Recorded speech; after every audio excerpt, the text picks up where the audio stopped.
ગીર ગઢડા તાલુકાના બોડીદર અને સોનપરા ગામો પ્રત્યે અન્યાયભર્યો વ્યવહાર, વિકાસના અનેક અધૂરા કામો વર્ષોથી સરકારી ફાઇલોમાં અટવાયા.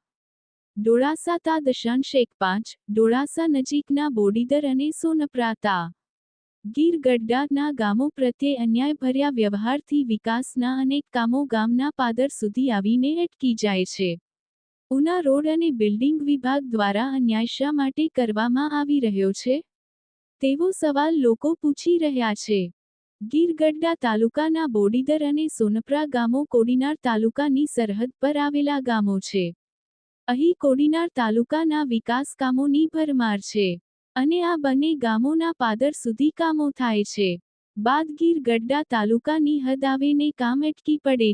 ગુજરાત સરકાર આ ગામડાઓની સાચી માંગને યોગ્ય ન્યાય આપે તેવી લોકોની પ્રબળ માંગ છે.